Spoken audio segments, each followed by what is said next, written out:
은요, 이 하나님의 뜻을 구하는 그런 말씀을 좀 나누려고 합니다. 우리가 살아가면서 하나님의 뜻은 무엇입니까? 이렇게 이제 우리 스스로가 질문하고 기도하는 그런 것들이 있는데요. 이 하나님의 뜻을 구하는 것, 하나님의 뜻이 무엇인가? 이것에 대해서 오늘 좀 생각을 해 보려고 합니다.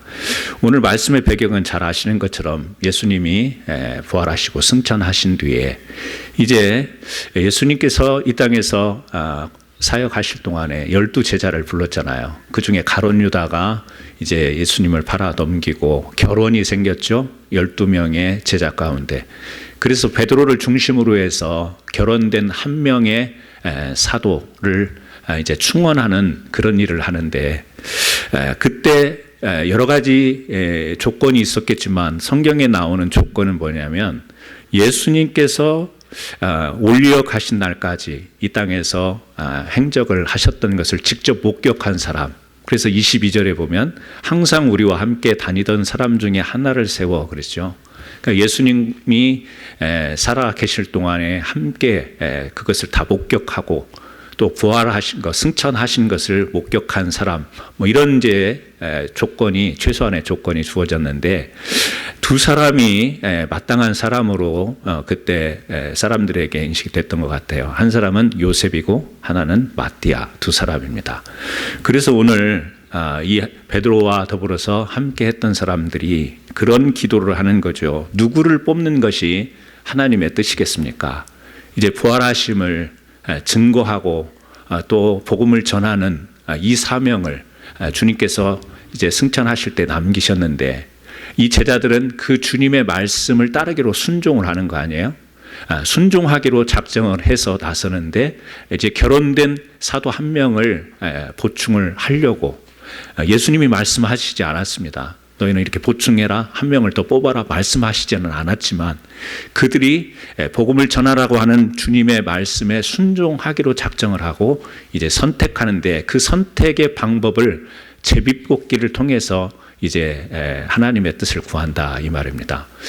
우리가 하나님의 뜻을 아는 것, 또 하나님의 뜻을 구하는 것, 구약에 보면 하나님은 계시를 통해서 하나님의 뜻을 백성들에게, 사람들에게 나타나셨죠. 그래서 우리가 좀 신학적인 용어이긴 하지만 일반 계시와 특별 계시를 통해서, 일반 계시라고 하는 것은 믿는 사람이나 믿지 않는 사람이나 이 자연의 조화 속에서 하나님의 뜻을 발견할 수 있는 것, 특별 계시는 하나님의 어떤 구속사적인 그런 하나님의 계획 속에서 하나님의 뜻을 알아가는, 그래서 계시를 통해서, 그러니까 그 계시 안에는 주어진 십계명도 있겠고 그때 선지자를 통해서 주신 말씀도 있고, 오늘날 우리처럼 성경이 딱 주어진 것은 아니기 때문에 그때마다 주셨던 하나님의 말씀, 계시가 있었고요. 또 우리가 기억나는 것이 있을 수 있습니다. 우림과 둠빔이라고 해서 이렇게 앞에 이렇게 사고 있는 이것을 통해서요, 마치 제비뽑기와 비슷하게 이렇게 선택하는 이런 방법을 통해서 어느 것을 갖느냐 붙잡느냐에 따라서 하나님의 뜻을 파악하는 이런 것이 있었죠. 또 지금 여기 사도행전에 나오는 것처럼 제비뽑기를 통해서 이스라엘 백성들의 지파별로 땅을 분배할 때도 제비뽑기를 해서 땅을 분배하지 않습니까? 왜냐하면 자칫 잘못하다가는 분쟁의 여지가 생길 수 있기 때문에 그렇게 그냥 제비뽑기를 하면 하나님의 뜻으로 받아들이고 다 수용할 수 있기 때문에 그런 방식을 채택한 것 같고, 또 누가 죄를 지었는가, 그래서 요나 같은 경우에도 배에서 제비뽑기를 통해서 이제 지목을, 그 문제에 일어나는 풍랑과 일어나는 사건의 원인을 제비뽑기를 통해서 찾아내지 않습니까? 그래서 여러 가지 내용으로 이렇게 제비뽑기의 방식을 통해서 하나님의 뜻을 찾는 이런 방식이 있었습니다. 또 초자연적인 어떤 현상을 통해서 하나님의 뜻을 구별하기도 했습니다.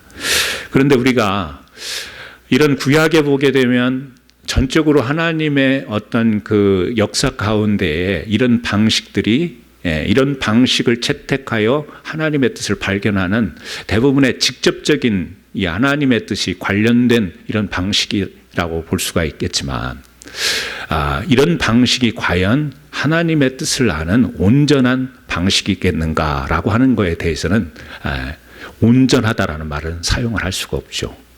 지금 사도 한 명을 선택하기 위해서 제비뽑기를 하는데 이 제비뽑기가 하나님의 뜻을 아는 최고의 방법이다 이렇게 말할 수 없다라는 겁니다.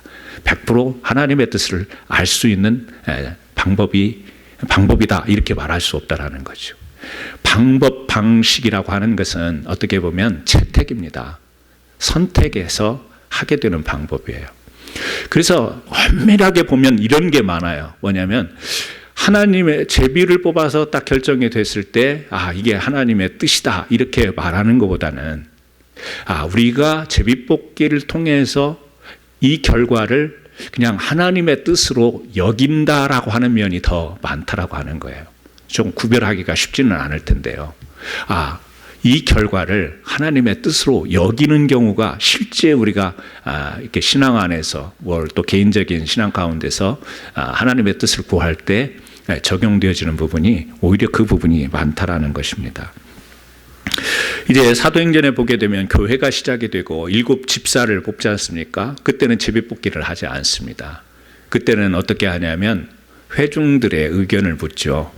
그래서 성경에 그렇게 표현되어 있지는 않지만 이렇게 손을 거수해서 지금 사람들이 생각하는 민주적인 투표 방식을 통해서 결정을 했다 이렇게 이야기를 하는데요. 그 기준을 신학자는 이렇게 봅니다. 성령이 임해서 이제 2장에 보면 성령이 임해서 초대교회가 시작이 될 때 그 성령이 임하는 것과 그 전과 이후를 구별을 하는 거예요. 물론 계시라고 하는 것은 성령이 임하는 전과 후가 동일하지만 이제 방식에 있어서는 성령이 임할 때 성령의 특징이 뭐냐? 요한복음 14장 26절에 보혜사 곧 아버지께서 내 이름으로 보내실 성령 그가 너희에게 모든 것을 가르치시고 내가 너희에게 말한 모든 것을 생각나게 하시리라. 성령은 우리에게 분별력을 가져다 준다라는 거죠. 또 요한복음 16장 13절에 보면 진리의 성령이 오시면 그가 너희를 모든 진리 가운데로 인도하시리라. 그러니까 성령이라고 하는 것은 우리를 바른 것으로 분별하게 하고 바른 것으로 인도하는 것이죠. 다시 말하면 하나님의 기준과 하나님이 원하시는 것으로 우리에게 분별할 수 있도록 인도하신다라고 하는 것이 성령.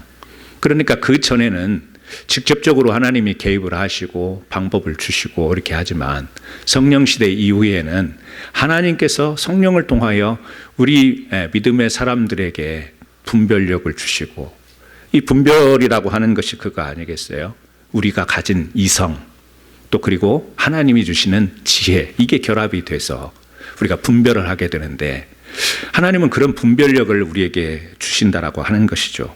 그리고 하나님은 우리에게 성령을 통하여 감동을 주셔서 그래서 이제 사람을 피택하고 세우게 될 거나 어떤 교회 안에서 중요한 일을 결정하고 선교사를 파송하고 이럴 때 다 성령의 인도함을 받는 이 회중들 성도들의 그 하나님의 임하시는 분별력과 또 그들이 가지고 있는 성령의 인도하심을 통하여서 진리 가운데 인도하심을 받는 그 성도들의 의중을 모아서 거기에서 그 의견을 가지고 이제 선택하는.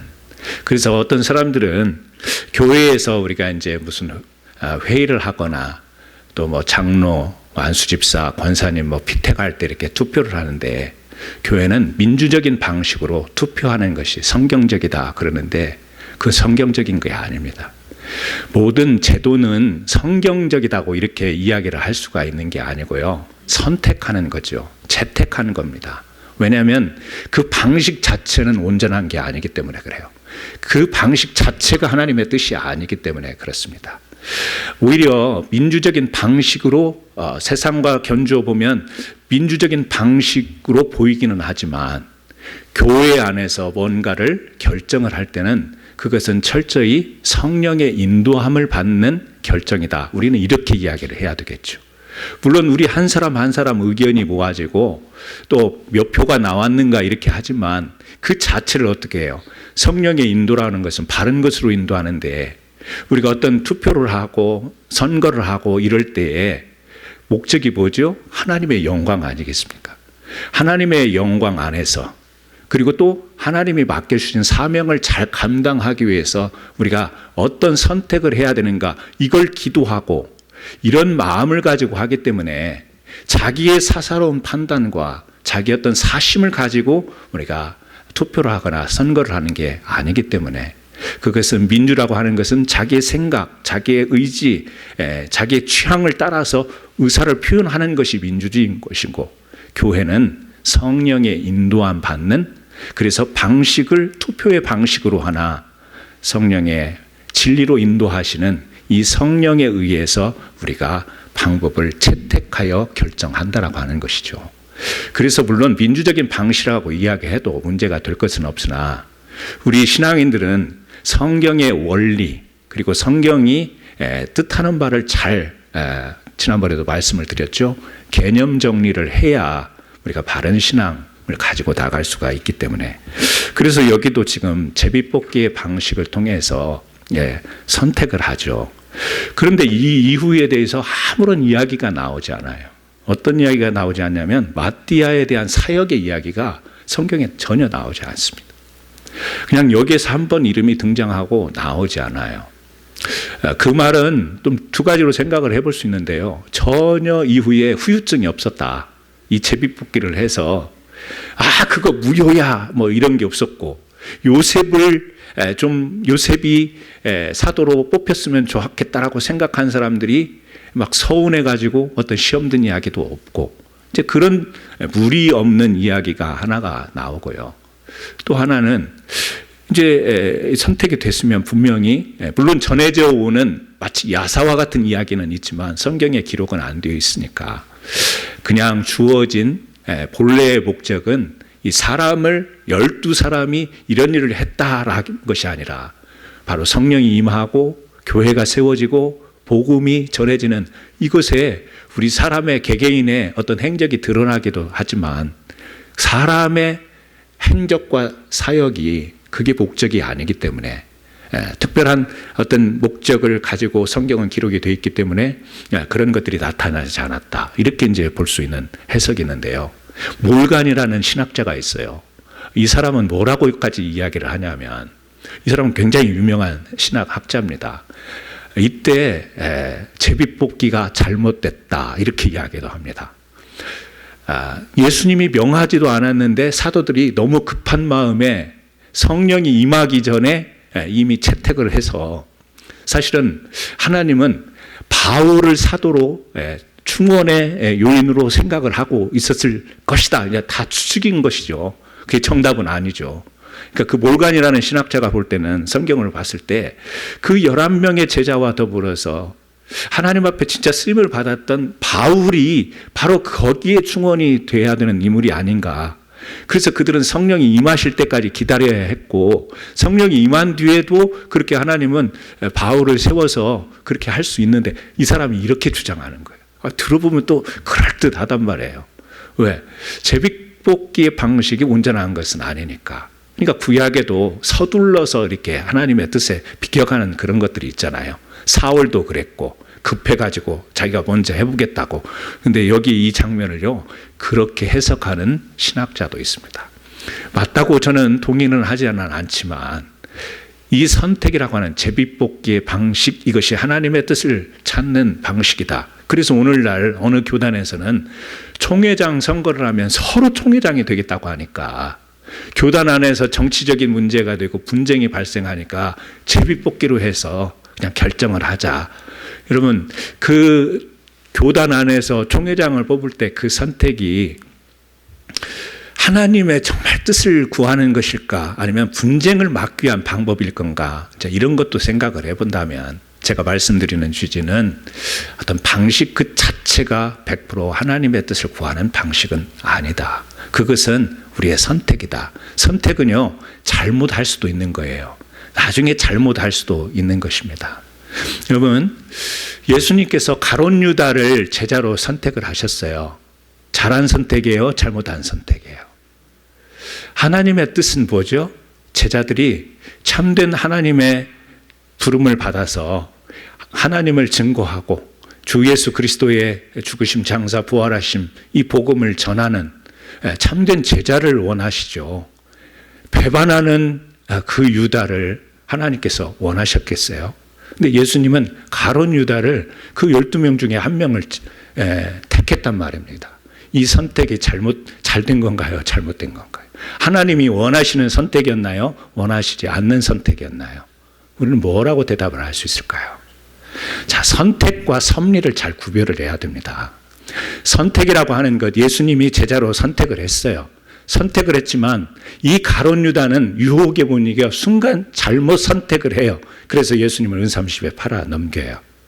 그렇지만 그 팔아 넘긴 가룟 유다의 행위를 통하여 예수님이 붙잡히게 되고 십자가에 돌아가시는 그 과정 속에 한 역할을 해요. 그래서 우리 인류를 구원하는 십자가의 죽음, 부활로 이어지는데 이 전체 과정을 섭리로 보는 것이죠. 그러니까 우리가 선택은 잘못할 수 있습니다. 하나님이 원하시는 쪽으로 선택을 해야 되는데 이게 하나님이 원하시는 거야 라고 생각을 했지만 내가 잘못 선택을 했을 때 그 결과에 있어서 하나님의 뜻이 바뀌었나요? 하나님이 분명히 이게 하나님의 뜻일 거야 라고 기도하고 그때는 선택했는데 나중에 결과를 보니까 기대했던 결과가 아닐 때 그 선택을 어떻게 평가를 하겠냐라는 거예요. 그때는 하나님의 뜻이었는데 지금 와보니까 하나님의 뜻이 아니었는데 너무 모호하지 않습니까? 애매하지 않습니까? 그러니까 그 선택 자체를 하나님이 함께 해 주시기를 바라는 마음으로 우리가 이렇게 기도하고 또 정말 하나님의 뜻을 구하기는 하나 선택은 언제든지 잘못될 수가 있는 거예요. 그러나 하나님은 어떤 하나님인가?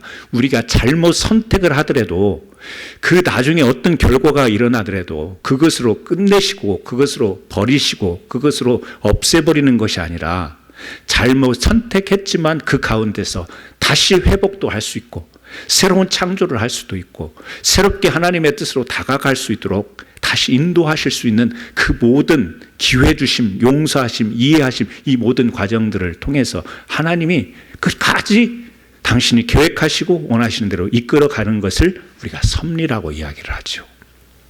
그러므로 우리는 하나님의 뜻이 무엇입니까?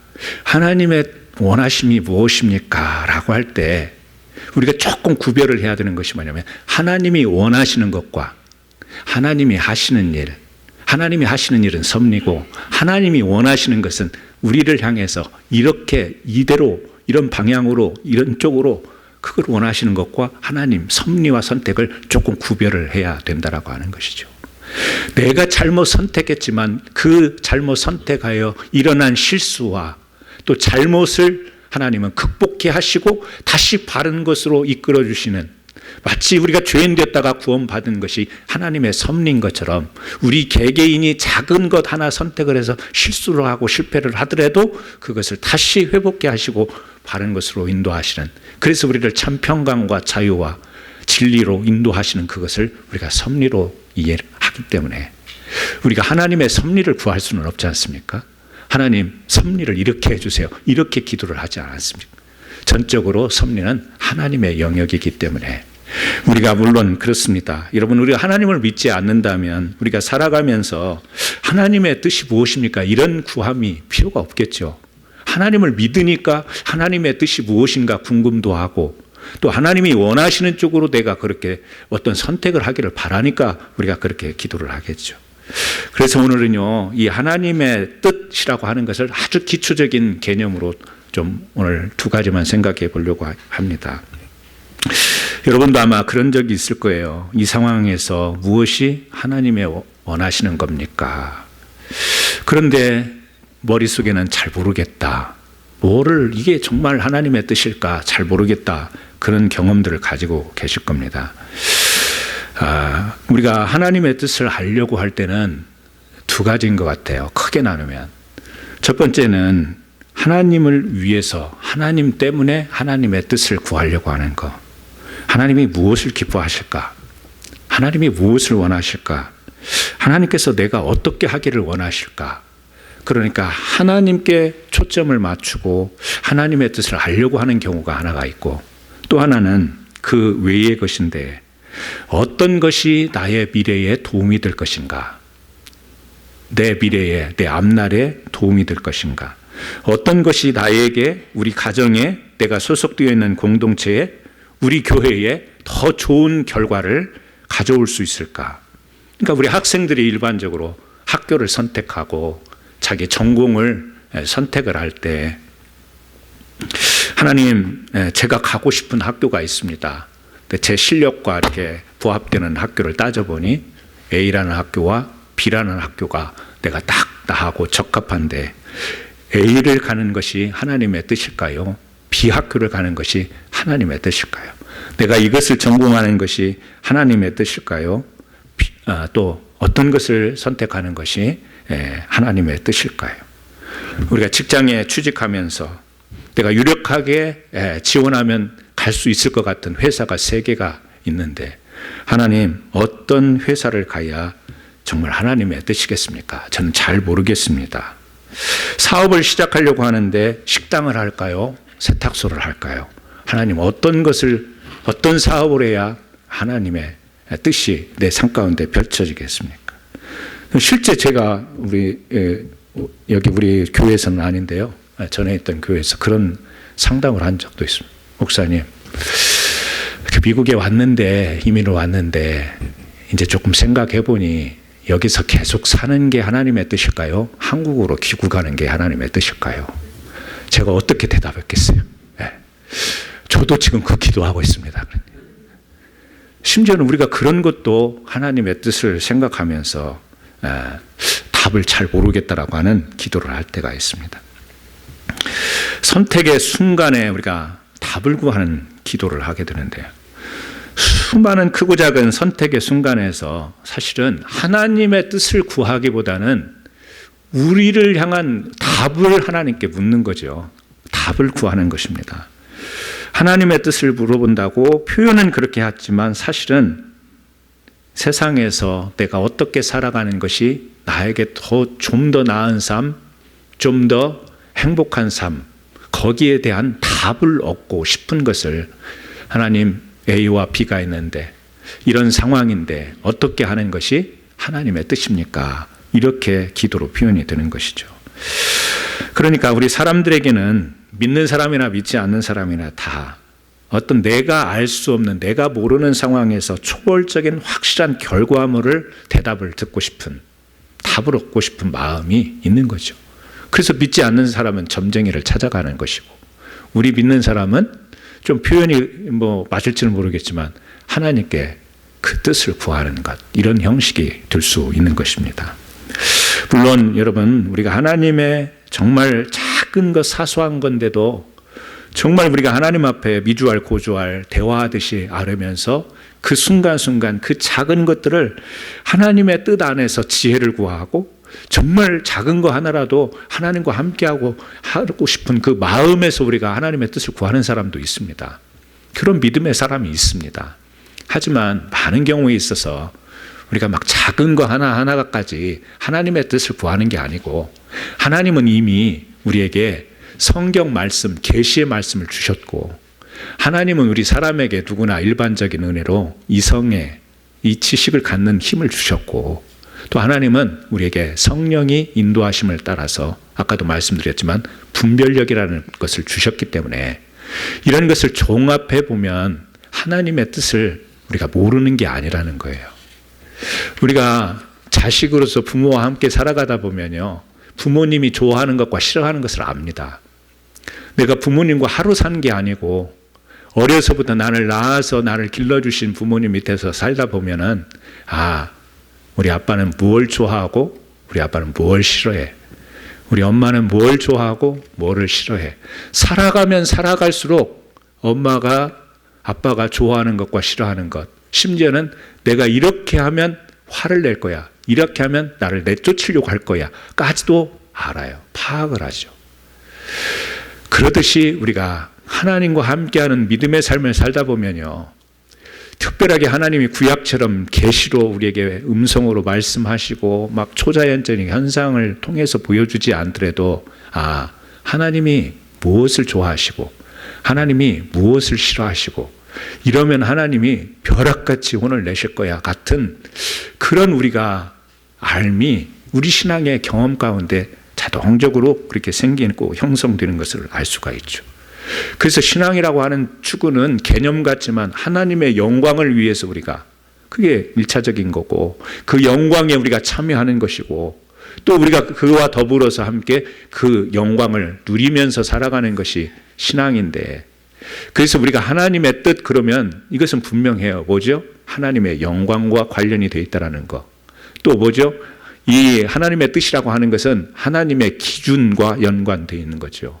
그 기준은 하나님의 말씀을 통해서 이미 구약에는 모세오경, 구약에는 또 여러 가지 이 말씀을 통하여서 기준이 됐고 오늘날 우리가 감사한 것은 이렇게 성경 66권이라고 하는 어떻게 보면 완벽한 결정체로 주어진 이 계시의 말씀이 있기에 하나님의 뜻 그러면 이 말씀 안에서 볼 수 있고 이 말씀 안에서도 조각조각 우리가 나누다 보면 여러분 하나님께서 항상 기뻐라 쉬지 말고 기도하라 범사에 감사하라 이것이 널 향하신 뜻이다.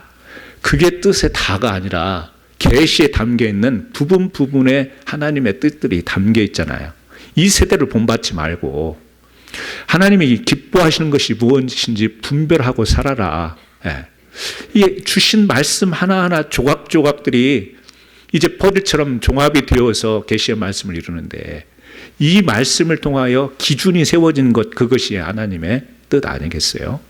그러니까 하나님의 영광 그리고 하나님의 기준 또 하나는 아까 섭리라고 말하는 것처럼 하나님의 통치 하나님의 통치하는 이 섭리 이게 연결이 되어질 때 이것이 하나님이 원하시는 뜻 우리가 이렇게 분별할 수 있는 것 아니겠어요? 그러니까 우리가 어떤 선택하는 그 자체를 가지고 하나님의 뜻을 분별하는 여기에 몰입이 돼버리면 굉장히 이단스러울 수가 있습니다. 미신적일 수가 있다라는 거예요. 선교에 대한 마음이 들끓는데 집에서 아내는 반대를 하고 하나님 오늘 저녁에 내일 아침에 결판 내겠습니다. 내일 아침 일어나가지고 성경을 폈는데 가라라는 단어가 나오면 가겠습니다. 그리고 성경을 폈는데 그런 단어가 안 보이면 그냥 머무르겠습니다. 여러분 하나님의 온전하신 뜻을 발견하는 방법일까요? 하나님 침 뱉어서 튀기면 이쪽으로 이사가고 이쪽으로 아니면 이쪽으로 이사가고 미신적인 요소 아니겠어요? 미신과 같은 제비뽑기도 그런 방식이 될 수 있는 거예요. 또 제비뽑기가 아니라 민주적인 투표의 의사도 그런 방식이 될 수 있어요. 교회들이 다 합의해서 다수에 의해서 투표를 하고 선거를 했는데 왜 싸워요? 왜 뒤에 시끄럽고 말이 많고 왜 분쟁이 일어나고 그래요? 교회에서 투표를 했는데 민주적인 방식으로 투표를 했는데 왜 그래요? 온전한 게 아닌 거예요. 전적으로 성령의 감동하심과 성령의 인도하심을 받는다면 방법이 문제가 되는 것이 아니죠. 선택하는 방법이 문제가 아닌데 그래서 어떤 방식으로 하냐보다 더 중요한 것은 뭐냐면 정말 하나님의 영광을 위한 것인가를 구하고 하나님의 기준에 부합한가를 우리가 생각하고 또 이것을 우리가 어떻게 인간들이 함께 노력을 하고 최선을 다했지만 결과가 틀릴 수도 있다. 잘못될 수도 있다. 그러나 그것까지도 수용하셔서 우리를 잘되게 하시는 하나님의 섭리를 생각하는 이 하나님의 뜻을 구하는 이런 구함이 우리에게 있어야 되는 것이지. 여러분도 아마 경험을 했을 겁니다. 이렇게 하는 것이 하나님의 뜻일까? 저렇게 하는 우리 교회를 이사하는 것이 하나님의 뜻일까 아닐까? 여러분 우리 많이 고민하지 않았습니까? 선택의 문제죠. 결정은 제가 언젠가 설교를 그렇게 했을 거예요. 결정은 하나님이 하시고 우리는 결단을 하는 것이다. 이렇게 말씀을 드린 적이 있죠. 같은 맥락인 것입니다. 우리의 선택이 잘못될 수도 있어요. 이사 왔는데 잘못될 수도 있습니다. 그때 교인들이 같이 기도하고 같이 투표하고 선택해서 왔는데 잘못될 수도 있고 또 결정을 했는데 그때 결정 잘했어 이럴 수도 있습니다. 그래서 우리는 결과에 의해서 하나님의 뜻이었네, 결과에 의해서 하나님의 뜻이 아니었네, 이렇게 결과를 놓고 우리가 하나님의 뜻을 평가를 하는데요, 그럼 그건 우리가 내리는 판단이 하나님의 뜻이 될 수가 없는 것이죠. 선택하는 순간에도 하나님, 또 그 결과가 실패로 돌아갔고 잘못되고 기대에 어긋났어도 하나님은 계시는 것이고 우리와 함께 하시는 거예요. 그래서 우리 믿음의 사람들은 실수하고 실패할 때 즉각 뭐죠? 회복력이 강한 거예요. 세상은 좌절해버려요. 포기해버려요. 끝난 거예요. 하나님의 뜻이 이건 줄 알았는데 이게 아니네요. 그리고 더 이상 일어나지 못해요. 그러나 하나님의 섭리를 알기에, 선택도 하나님을 의지하고 했지만 섭리를 우리가 믿기에 벌떡 일어나는 거예요. 회복력이 강한 거예요. 빨리 일어나서 극복하고 다시 또 다른 선택을 통해서 하나님께 가까이 가는 것이 계속해서 우리가 이 땅에 살아가는 동안 교회 공동체가, 우리 개인이, 우리 가정이 해야 될 일인 것입니다. 그러므로 오늘 우리가 하나님의 뜻, 여러분, 하나님의 뜻은 우리가 다 알고 있는데 문제는 뭐냐면 하나님의 뜻대로 살지 않는 게 문제인 것이지, 하나님의 뜻을 몰라서 그걸 고민하고 거기에 몰두히 빠져 있는 게 우리의 문제는 아닌 거예요. 많은 사람들은요, 하나님의 뜻이 어디 있는가 거기에 몰두했는데, 제가 생각할 때는 우리가 몰두해야 될 것은 뭐냐면, 이미 하나님의 뜻을 우리에게 정말 많은 걸 통해 알려줬는데 우리는 어떻게 그 하나님의 뜻을 실천할 건가, 여기에 몰두해야 되는 거지, 하나님의 뜻이 어디 있을까 여기에 빠져 있으면 아무것도 못 하고요. 또 그래서 그 선택했던 것이 잘못되면 그걸 어떻게 해결할 거예요? 그 책임을 자기가 안 쓰죠. 하나님께 다 돌려버리려고 하겠죠. 그러므로 중요한 것은 하나님의 뜻은 우리가 알 만큼 안다. 인제 믿는 사람은 조금 덜 알겠지만, 믿음을 생활하면서 부모님이 원하시는 것을 알듯이 우리는 하나님의 뜻을 압니다. 계시를 통해서, 내 경험을 통해서, 배움을 통해서. 그렇다고 한다면 중요한 것은 뭐냐면 내가 그 하나님의 뜻을 실천하는 것. 그래서 그 실천은 뭐예요? 미래가 아닌 거예요. 미래가 아니라 지금 이 순간인 거예요. 우리 신앙은 굉장히 어떻게 보면 현실적인 거예요. 자, 죽으면 천국에 가는 미래적인 소망이 있기는 하나, 하나님의 뜻을 우리가 실현하는 것은 지금 이 순간이기에, 하나님의 뜻이 어디 있습니까? 내 미래가 어떻게 됩니까? 내 미래에 대한 하나님의 뜻을 구하는, 여기에 골몰이 빠져 있으면 지금이라고 하는 이 시간을 어떻게 되죠? 방탕하게 돼요. 방탕이라는 말은 낭비라는 말입니다. 이 주어진 시간을 낭비하게 되는 것이죠. 그러므로 우리 캔사스 한인장로교회 성도님들, 이미 여러분들은 하나님의 뜻을 잘 알고 계세요. 하나님의 영광이 무엇인지 알고 계시며 하나님의 기준이 무언가를 잘 알고 계세요. 여러분, 한국에 사나 미국에 사나 어떤 것이 하나님의 뜻일까? 그게 아니고요, 어떤 것이 더 나에게 남은 여생을 더 보람되고 가치있고 행복하게 살 수 있을까? 답을 구하는 질문인 거예요. 미국에 계셔도 한국에 가셔도 하나님의 영광과 하나님의 기준대로 하나님의 그 나라와 의를 위해서 살아가려고 하면 미국을 선택하든 한국을 선택하든 전혀 문제가 되지 않는 거예요. 하나님, 오늘 점심 때 파스타를 먹을까요? 피자를 먹을까요?